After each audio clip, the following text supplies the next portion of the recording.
What's up guys, NepentheZ here and welcome to episode 2 of my Road to Glory on Yeousch Sports. We start the episode off just spending the coins from the last episode, buying a few players. I buy basically the players in my formation and all English players to boost my chemistry up as high as possible. The feedback from the last episode was amazing, so thank you very much for that, guys. It seemed like you guys wanted me to build a few hybrid teams and stuff. So what I'm going to do is, as I said before, I'm going to attempt to win every online trophy available. To do that, obviously, I want 100 chemistry teams. So I just go into the market and buy any 4-4-2 players I can, because at this level, with bronze players, chemistry is just... I apologise for the train in the background, guys. I'm just going to let it pass and then I'll carry on. Very rude train. Chemistry with bronze players is so important. And like, if you've got two teams with 100 chemistry and one's got rare bronzes and one's got regular bronzes, you'll see the difference massively in the actual player right there. But if you've got two teams with chemistry where they're basically all regular bronzes and non-rares, it genuinely comes down to ability.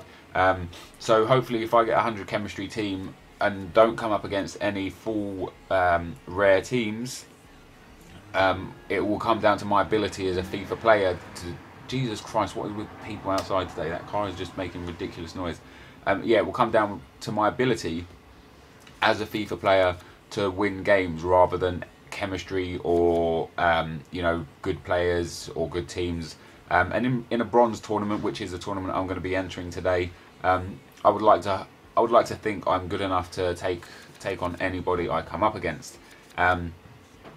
So I bought 3 centre-backs there, a left midfielder and a striker. The reason why I bought 3 centre-backs is they tend to get injured or suspended more often than any other player in my experience. So as the other guy was only 200 coins as well, 600 coins for 3 players that are going to get 9 chemistry is very good. I also went into the market and bought myself a goalkeeper. Clark there actually looks like a very tidy bronze goalkeeper, and he will go into the team nicely too. Moving forward with this series, I'm going to be uploading every Monday to Yeousch with this series, and basically the aim of the series is to win every online trophy. Obviously, some come and go, so I'm going to win the ones that are there all the time, and then I'm going to build like a final team to win 1 trophy, and we'll kind of see where we go from there. But I'm going to build hybrid teams. I did look at the start of this episode at the right midfielder or right winger called Guerrero, which is a 5-star skiller. He's rated 67, I do believe, and he's the lowest rated 5-star skiller in the game. But since it become quite known that he's a 5-star skiller, he's been snapped up a lot. I got him for like 300 coins on my main account, but he's been price fixed at around 10,000 coins now, and although he is a 5-star skiller and he is silver, he's got no chemistry links with anybody. He's not in a popular league. He's from Liga Adelante, and just in general, like, he's not an amazing player. He just has 5-star skills. So please, guys, like, let me tell you, when you do go to look at this player, because I'm sure a lot of people will now, don't buy him for 5,000, 10,000, 15,000 coins. He is not worth more than 1,000 to 2,000 coins maximum. So please don't be caught out with that. I don't like people price fixing. I don't like people getting kind of paying not the true value for a player. So yeah, just be very wary when you're buying players. First player we come up against, he's got 28 chemistry. I don't know if he built this team for the 30 chemistry tournament, because he's got a few mistakes there that you could rectify very easily. Like, you could put the left back at centre back, swap them around to get better chemistry, and change the centre midfield to inside as well. But I scored a nice goal there with Linfield from outside the box in the 20th minute, and I actually won this game. What the scoreline suggests, it was comfortable. Do a little 1-2 there. Don't really like them, but the reason why I did do it is because this was a tough game for me. He might have had bad chemistry, but he was a very good player. In the second half, so it was 2-0 at half time. In the second half, we get the ball again, and Marsh Brown, who's got some pretty nice pace, just takes his way into the box, and nice little ball roll and a finesse shot to the far post there with his left foot. which made it 3-0. And then in the 85th minute, I managed to go and bag myself another goal. And let me tell you something, guys, 4-0 is not a fair reflection of the scoreline here. The guy did not deserve to lose 4-0 at all. It was so close. He had a lot of chances, and he missed a couple of absolute sitters. But I managed to take my chances, thankfully, and I won 4-0, and we moved forward to the next round of the competition, which is nice. I did look for another few players again, but I wasn't able to afford the player that I wanted. I was about 300 coins short, which was a shame.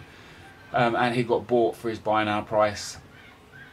By the time I had finished this game, it was a right midfielder as well. Even though I've got a right midfielder, but it was a right midfielder with 84 pace, and he was listed at 800 right now, and I just couldn't afford it, unfortunately.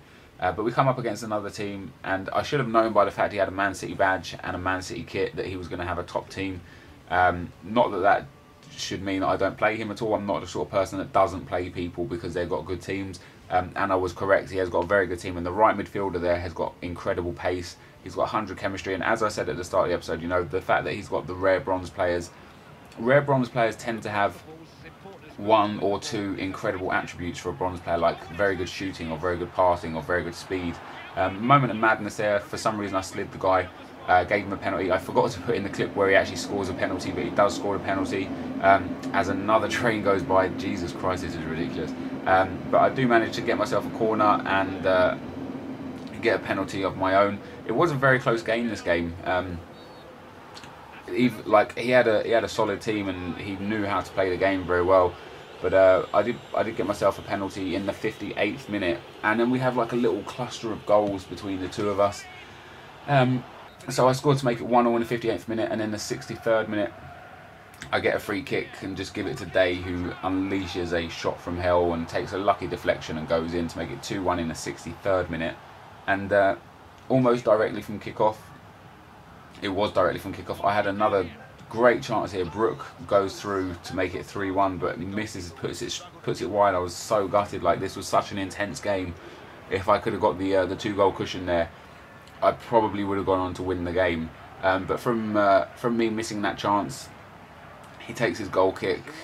He wins the header, as you can see there, and that was kind of like the biggest problem. And me trying to be not necessarily a bit flashy, but just trying to get a nice goal, goes through again. But instead of laying the pass off that I should have done to the midfielder and having a shot, I end up losing the ball, and he breaks. The defender should have intercepted there, but didn't, and he makes it 2-2 with a very, very tidy finish. And again, straight from kickoff now in the 70th minute pretty much, he goes down the wing, just cuts it back and tucks it home. Can't really complain about the loss, but this is the end of the episode, guys. So as always, thanks very much for watching, and I'll see you next time. Cheers.